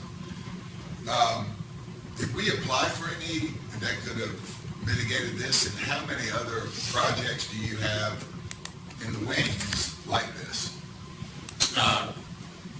We do not have any additional projects. We want to continue to build shelf-ready projects. These were the first 3. They're shovel-ready, but we don't have them built yet. How did we identify these, and where did you get the cost then? Those came through the consultant. The consultant firm, they provided the data as well. Can I ask a question though? Because all of that resiliency money and mitigation money from all them hurricanes that the state had, all this is like a local match from us. Is none of those funds being used? That would be my question. The state, and I see this is going to benefit the state because what, they lose off on some technical issues down there. So typically with the hurricanes, what we found, and it's not that the state has to do it, but they typically provide the local match. For a lot of the other grants. Okay. Not this one. This is a FEMA type situation where unless the state for some reason changes their mind, they are asking the locals to have some skin in the game when it comes to a match for these particular. But they don't have any skin in the game, because it's the Little River and all that. We know how that Little River flooded back. I mean, the Little River, it was bad. Yes. We were all out there, we know that. And I don't know about the Linden one or the string gauge, but you certainly know. What is in-kind? What could be classified as in-kind?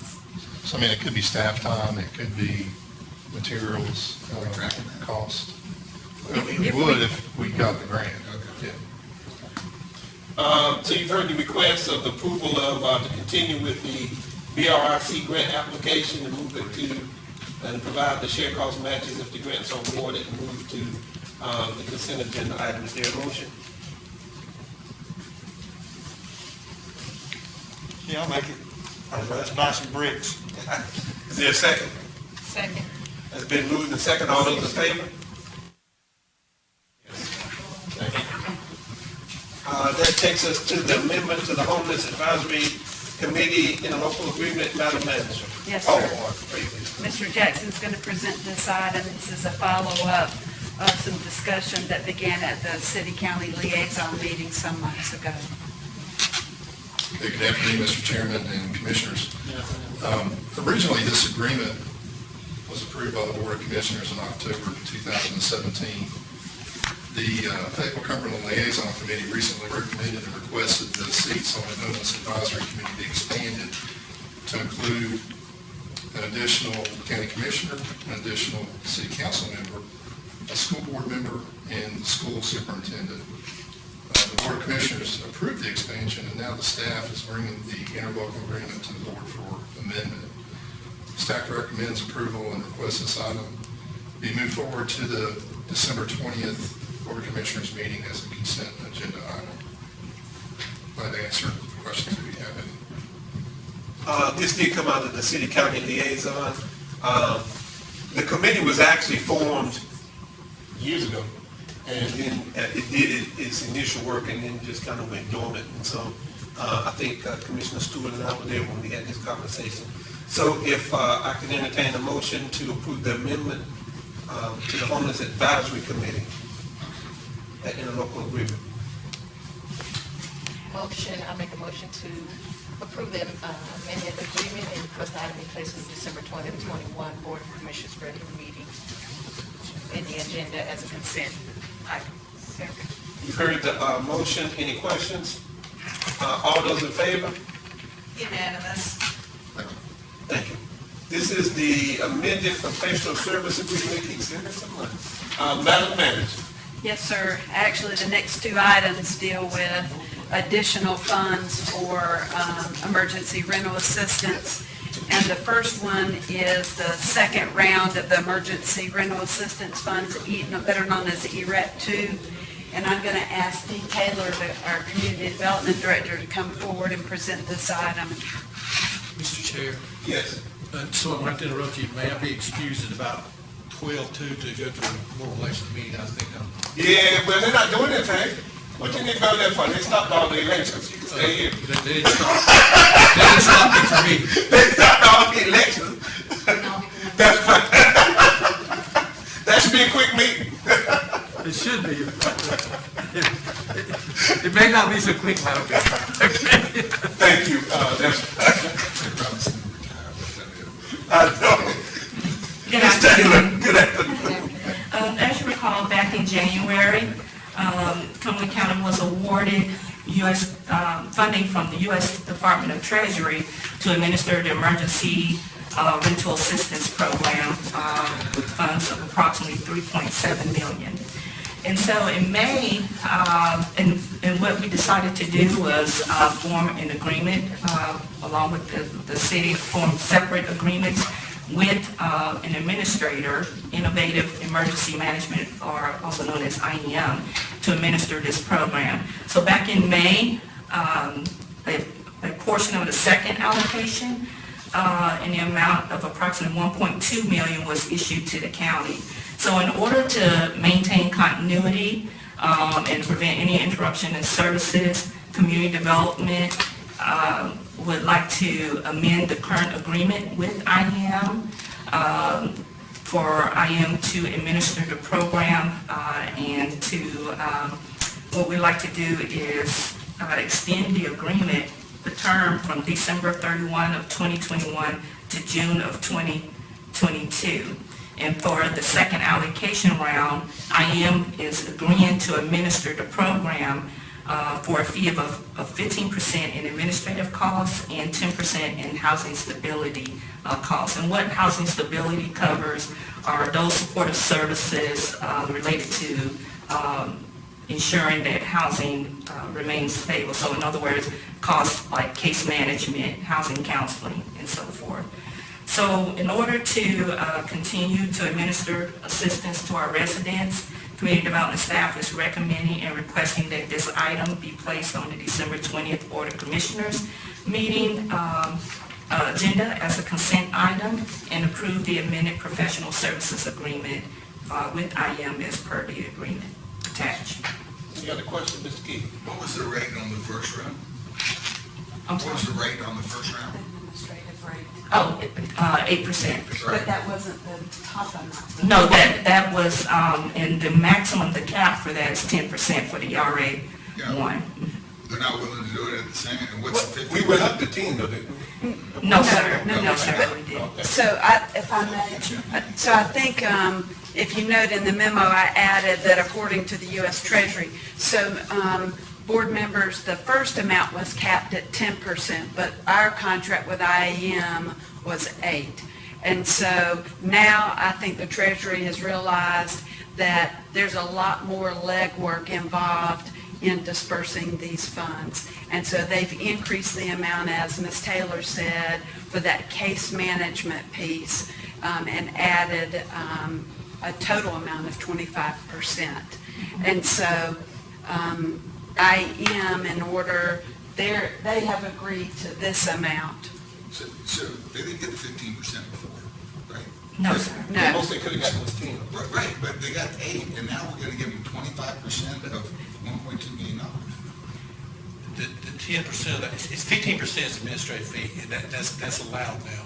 And based on the information I've seen with all the money being dispersed, I would recommend, because we've got, the 10% is for a separate program that the funds are coming out separately. If it's not part, that's not part of the administrative fee. It's $300,000 can pay a lot of rent. Well, and if I may add to the staff level that they have, they will really need this fee. They have 36 that's dedicated case managers, call centers. That's not even including a total of 58 staff members that are actually involved in this program. So can I ask a question? I guess it matters really simple. Out of the first 3.7, how much have they spent? Yes, all of it is, it's all Obligated. obligated. 100% is obligated for both the city and county. And we have also included our funding in the city. And if I'm not mistaken, part of the problem in getting it expended was they kind of underestimated the number of case managers, and they ate that and added some case managers on. Yes, sir. Not that we trying to make them up for it, but I think that was part of the problem with the community was not enough case managers. Even now, I mean, we get emails every day, and downstairs, so those ladies do really good job because they can look right on the computer, but. They've made progress between the city and the county's allocation. They've allocated almost $13 million. Yes, that's correct.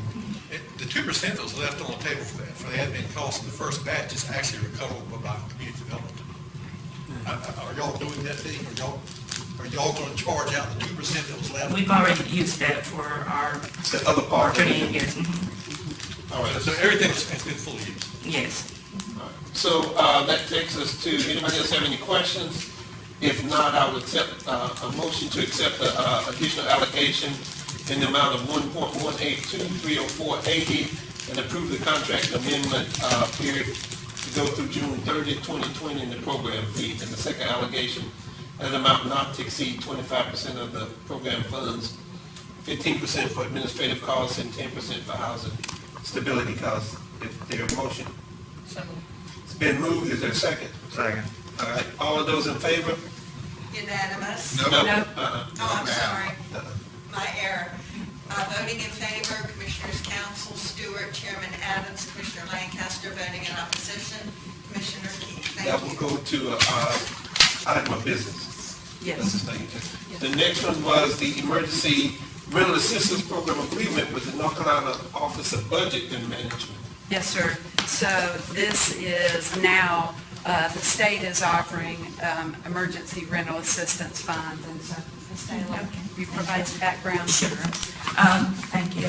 Back in June of this year, Cumberland County received notification from the State Budget and Management Office of Treasury funding made available for the county to administer the Emergency Rental Assistance Program. And the funding that was available is approximately $31 million. So the agreement that you have before you is for the first installment of $17,452,504 for the county to administer this program, with the term beginning August 30th of 2021 to December 31st of 2022. So community development staff is recommending and requesting the board place this item on the December 20th Board of Commissioners agenda and accept the grant award in the amount of $17,452,504. Also recognize the associated budget ordinance amendment number B 220053 in the amount of $17,452,504 for the first installment, and authorize the chairman to execute the agreement. I just have to ask a question, because this is their money through the ARP, it looks like. So, does this one have income limits too, or is this? Yes, sir, it's actually the same, it's just coming through the state. It's just coming down from the state. Who's going to administer this one? Well, we are in discussion now with IEM, we're The same in negotiation. So you're going to look at 25% with them too? The state has established their limits in the agreement of their available admin costs, and so How much is we're that? still, that is 10%, sir. And admin cost is 10%? Yes, sir. From the state. Total? Yes, sir. No In their admin cost contract. plus Housing administrative stability. cost. That's including that. Yep.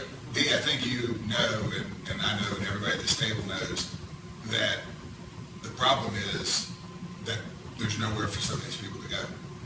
I mean, even if they get evicted, you know, a lot of times they're getting evicted and rents are going up, and or if they're staying in a single-family house and the homeowners are selling their houses, there's really just a lack of housing. Can this only be used for rental assistance for people below the poverty line? It's for the same, yes, the same eligible cost. It's the message. Okay, thank you. All right. This is, you've heard that nobody have any questions. Need a motion to accept the grant amount in $17,452,504, which is the first installment through the budget amendment ordinance of D 220053, and authorize the chairman to execute the agreement and move it to the consent agreement. Is there a motion? Motion. It's been moved. Is there a second? It's been moved and second. All those in favor? Unanimous? Thank you. That takes us to the lease renewal for Family Visitation Center, Madam Manager. Yes, sir. I'm going to ask Brenda Jackson, our DSS Director, to present the lease renewal options to the board this afternoon. Good afternoon, good to see you again. Good afternoon. I'm coming before you to ask your consideration for the consent agenda on December 20th, the renewal of the family visitation lease. As you know, we are required to, by court order, to ensure that children have visitations as outlined in the court order with parents, mother, father. The state requires to have visitation with sibling groups, along with any other families like grandparents, uncles, if kids are in adopted placements, pre-adoption visits, and those kinds of things. We have approximately 840 kids in foster care, and so those visitations, a large percentage of those kids do receive court order visits, and so just to put it into context, one child could have up to 3 to 4 visitations per week. We do have visitation space in our main building on Ramsey Street, but as you can see from that volume, it certainly does not meet the capacity. You have allowed us to lease this family visitation center now for the 4th year.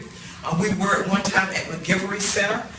You may recall the owners of that property decided to put that property up for sale, and we moved over to the Rayford Road area, which is in Highland Executive Place.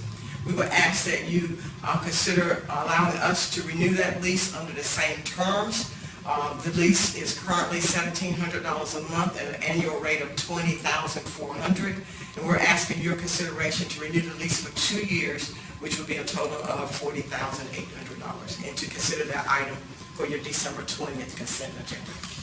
Are you about to be evicted? You can get some of this rental money.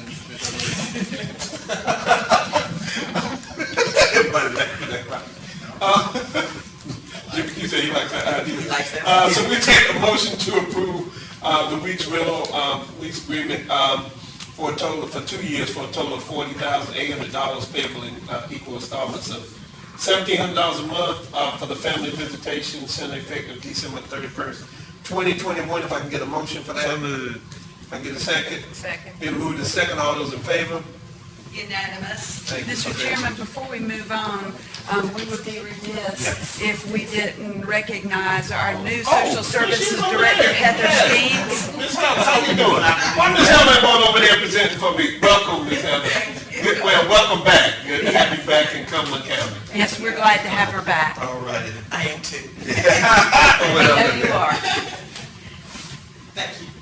And y'all, I think everybody got the email as to Ms. Jackson's retirement. And so we hate to see her go. That takes us to the amendment to the North Carolina Department of Agriculture, Soil and Water, Stream Debris. Madam Manager. Yes, sir. I'm going to recognize Tracy Jackson. Okay, the Cumberland County Soil and Water District is requesting an amendment to the attached contract to extend the project end date from December 31st, 2021 to December 31st, 2022. Staff recommends approval and requests this item be moved forward to the December 20th Board of Commissioners meeting as a consent agenda item. Trying to answer any questions. Anybody have any questions? No questions. Motion, make a motion to approve. Is there a second? Been moved in second. All those in favor? Unanimous. That will take us to the amendment of the FY 2020 CIP project. Yes, sir. Madam Manager. I'm going to ask Mr. Walker to talk with the board about just moving around some priorities. Obviously, with buildings and significant building systems, sometimes timing is key. And so Mr. Walker's come up with a plan to fund 2 boilers in this fiscal year. Mr. Walker. Thank you, Madam Manager. The Engineering and Infrastructure Department is seeking approval to defer the first 3 projects listed on the table attached to your memorandum. To FY 23, you can utilize those funds to replace the secondary boiler at the detention center. In preparation to replace the older boiler, We discovered that both boilers share a vent stack, and so to avoid a secondary roof perforation and additional contractor material costs and voiding the warranty on the roof, which was replaced a year ago, we request the Board of Commissioners approve the shift of the listed projects for execution in FY23 and approve amending the FY22 CIP projects list and place this item on the December 20th, 2021 Board of Commissioners consent agenda. I guess it is my favorite, those boilers are. Why we deferring so much? I mean, it's $300,000 for that to move it up to 22, but it's 400, 500, almost 600,000 that we, funds that we, the parking lot's not gonna get any better, or to replace it, that's my question. So, the way that we looked at it, we wanted to make sure that we had enough in the project programmed amount to cover any rising material costs. So when we took a look at this a month before the proposal that's listed in your packet, the cost of replacement was $300,000. And by the time we got that proposal, the price had gone up to, I believe, $367,000. And so, we're gonna do it. Well, I guess we need to do that yesterday. Anybody have any questions? If not, I'll seek approval of amending the FY22 CIP projects listed and items be placed on the December 20th consent agenda. Is that second? Second. It's been moved and second. All of those in favor? Unanimous. Now, these says other items, update on the multipurpose event center, Madam Manager. Yes, sir. So I've asked Mr. Walker to give the board an update on where we are with that process. And then after he's finished, we're going to show some building renderings.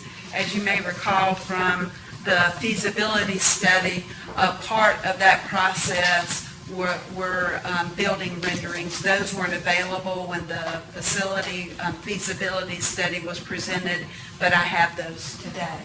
But first, Mr. Walker. thank you, ma'am.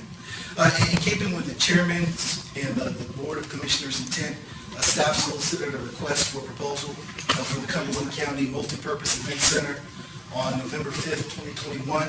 The period for questions and answers closed on November 12th, and all submissions were due to the county by 5 p.m. December 3rd, 2021. The next steps are to examine the submissions, develop our short list, and notify the candidates in order to set up in-person interviews. We will conduct interviews on December 17th and notify the selected firm on the week of January 3rd, 2022. We understand that this is an aggressive timeline, but staff wanted to be as proactive as possible and noted in the RFP that the county has the flexibility to adjust the timeline as it benefits the county.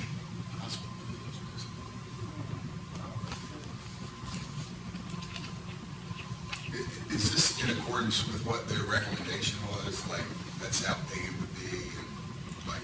This may not be to scale, but it is a general representation where they're trying to make it fit in with the community, whatever area it may be in, but also really stand out and be a showplace as well. You should have made it look like how is everybody making it over the fast and at the airport museum with the things going up like an airplane? Thank you. And Danny, will you show the other, there's the interior. So you can see between these two photos how truly multi-purpose the facility is, where you can have lots of different types of events by simply just kind of moving and rearranging tables and things like that. How many owners rep responses did you get? 3. When will you decide on that? So we are trying to have the meetings, the presentations next Friday, the 17th, and then bring back a recommendation in January to the board. Thank you.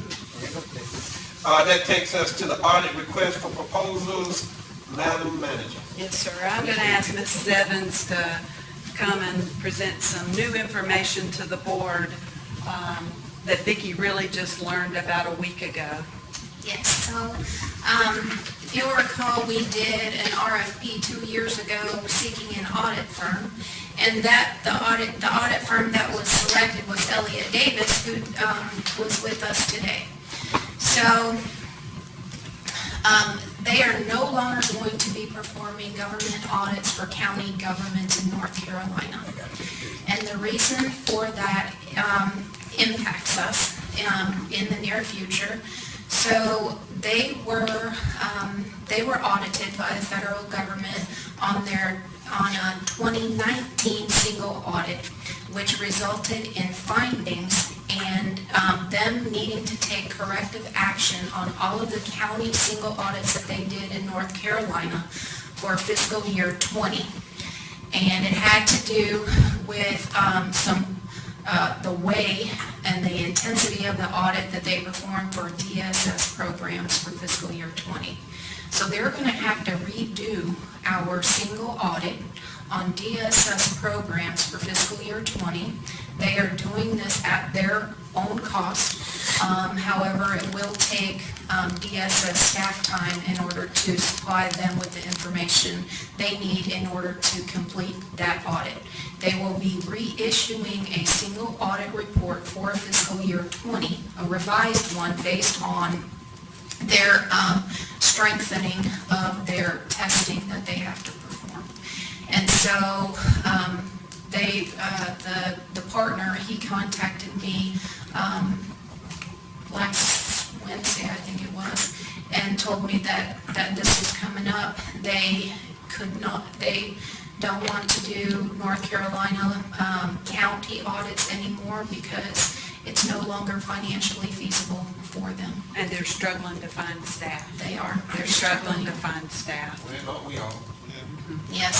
And so, even though 2 years ago we went out for an RFP, I believe it's in the county's best interest for us to issue an RFP again. I modified my staff and I modified the RFP a little bit to get it more up to date, and we also put a paragraph in there requesting that if the vendor applying is not a local minority firm, that they consider working with a subcontract, being a portional audit with a local minority firm. And so all of that, all of the requirements of the RFP will be evaluated. I provided a schedule within the agenda, and so I plan to bring it back for consideration based on the recommendation that we make after reviewing in February, at the February agenda session. So this was just an item of information that will result in an action later on in February. Thank you. All right, that takes us to the update on the 21-22 goals and objectives. Yes, sir. Madam Manager. Yes, sir. Sally had to go. Sally actually prepared this item. I think what she tried to do was take each priority area and the objectives and the action steps and try to provide a status. As opposed, in consideration of time, I'm not going to go through each one, but if you have any questions, I'm happy to try to answer any questions. I don't know if everybody saw what was in your packet, what was completed, what was in progress, and what was pending. Based upon those priorities, we met out at DSS. And so based upon that, she did a whole scale of all the ones that we did and told us the status of it. I would suggest that since she did it and she had to leave to go over to the Board of Elections, if anybody has any questions as to where they are in progress or the status of it, if you just give Sally a call, I think she'd be more than willing to update you on that. So that would take care of that, Madam Manager. You got something else on that? Yes, not on this, but before we go to monthly reports, if I could give an update, at the November board meeting, November 15th, Mr. Walker presented the cost for the door for the Register of Deeds project, and the board said, get the cost down, and if it's above $100,000, come back to the board. He and his staff have worked diligently and reduced the project down to $115,000, and we believe that there's really no way to do the project the way it should be done and reduce cost any further. Mr. Walker has gone through the CIP projects and identified savings, I believe, from a camera project of I don't know the amount, but there is $15,000 in savings from another project that he's proposing to move to this project with the board's consent so that we can get that project moving, because each day we wait, there could be additional cost increases. That's one of the things we're battling, the boiler project, every project. There's a limited hold on prices that include steel, even block, things like that. So that's the resolution that we have to be able to move this project forward. Thanks for that. Does anybody have any questions of the manager? I have a comment. The comment is not specifically to this, but I noticed that one of the projects that Mr. Walker wanted to delay was the elevator. Now, that $250,000 has been there for a little while. So, I mean, are we adjusting all of our prices on capital improvements? Mr. Walker, I'm going to let you speak. Will you come to the podium? Okay. If we're not, then our numbers, if we got a number a year and a half ago or 2 years ago. We do update them every year, even if it's programmed in. Each year during budget time, engineering staff review it and update it, but I'll let Mr. But how Walker. do you update it without quotes? I'll let him speak. So normally the way we approach it, in times past when the economy was somewhat stable, we would program about 2.5% per year for inflation. What we've seen over the past several months, inflation on some projects has gone up somewhere to 6.5%, 7%. And so when we're looking into the out years, FY '23 and beyond, we're looking at least right now, '23 and '24, adjusting those programmed amounts based upon the current inflation rate. You have labor and product that you do. Labor's gone up too. Yes, sir. But it seemed like if we use that rule of thumb, at least in times past, it's been apropos. If something changes, we'll immediately come back to the board. Anybody else have any questions, any other questions or comments? We have consensus to move that forward. Oh, if we can get a motion to move that forward. So moved. Second. It's been moved and second. All those in favor? Mr. Chairman, the next item are the monthly reports. Does anybody having reviewed the monthly reports have any questions or any comments? Anything stand out, Madam Manager, that you would bring the board's attention to? We had the help. Yes, sir. We already had that, so. If not, then I will take a motion to adjourn. Move to adjourn. Second. Motion to adjourn. All those in favor? Unanimous. Thank you. We are adjourned. Thanks, everyone, for coming.